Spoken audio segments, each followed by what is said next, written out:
Patel's father had no means to enable him to fulfill his ambitions.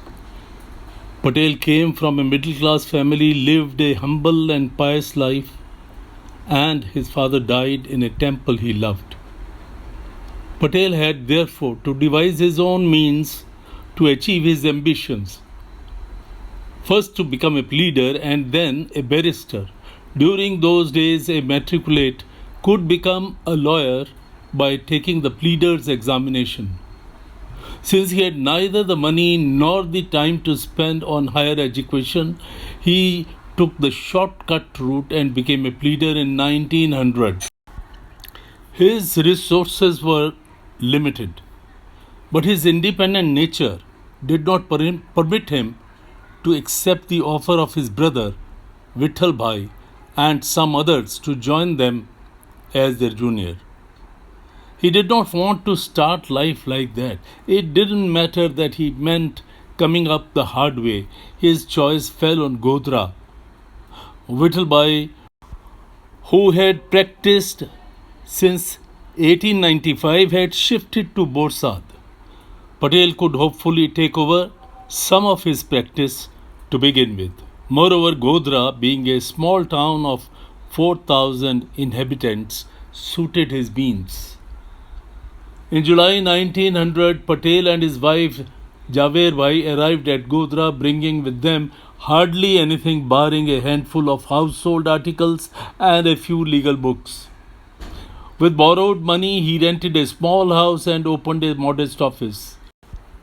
While Javer Bhai arranged her kitchen and their living room, Patel devoted himself to setting up of his office, arranging his books, table and chairs, and even fixing nameplate on the front door which read Vallabhbhai J. Patel, District Pleader, Godhra.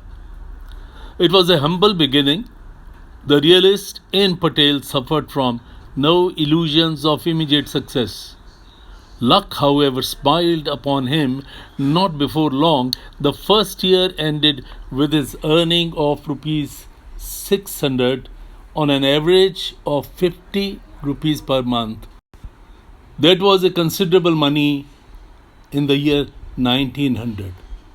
The success earned him a name, but his independent nature and aversion to flattery made him not too popular a figure among the professional colleagues. This was particularly felt in the local club, where others showed a certain coldness towards him. Ignoring them, Patel continued riding the wave of success. But he always looked for a change for the better. An opportunity arrived 2 years later. Patel continued doing his best. In the year 1920, Patel shifted to Borsad. It was a taluka headquarters and had the highest number of criminal cases, not only in Kheda district, of which it formed a part, but in the whole of Bombay Presidency. The people were simple, honest, but virile.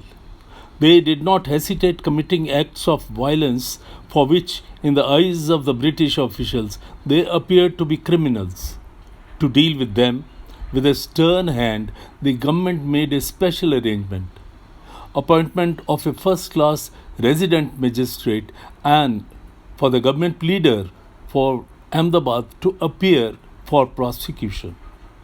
No opportunity could have been better than this for Patel to become a criminal lawyer of repute.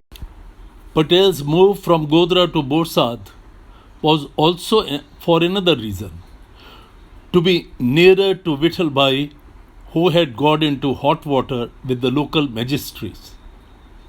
He had annoyed the resident first-class magistrate, the Mamaldar, and the first-class sub-judge by getting a commission appointed to inquire into the complaints of bribery and corruption against the former sub-judge.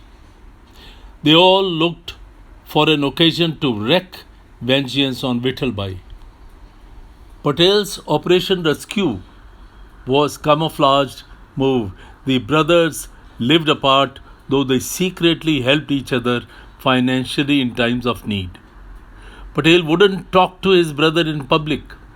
This gave impression that the brothers were not on good terms, but like a shrewd lawyer, Patel waited patiently for an opportunity when he could retrieve the situation for Vithalbhai and restore his status and prestige.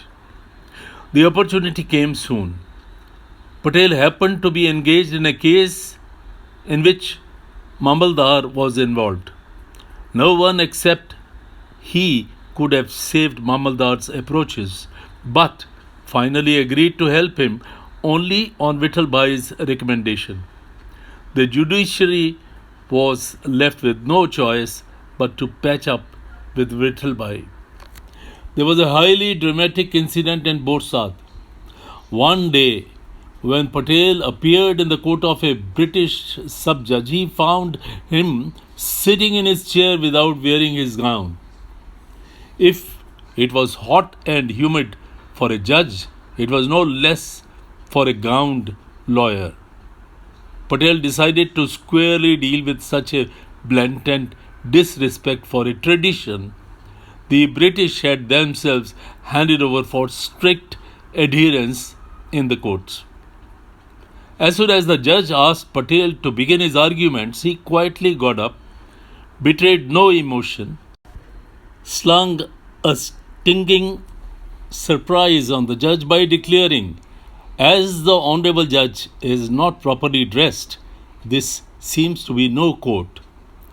Those present in the courtroom were stunned, and without losing a minute, Patel turned his face to leave when the judge retrieved the situation by putting on the gown and offering his apologies. None before Patel had shown such fearlessness. The incident proved his audacity and established his reputation as a dauntless lawyer in the whole of Borsad Taluka. It also boosted his practice. What equally contributed to his success was his extraordinary thoroughness in the preparation of his cases. He would accept only a few but charged very high fee. His life story as an advocate has many such incidents where Patel showed his grit and his fearlessness.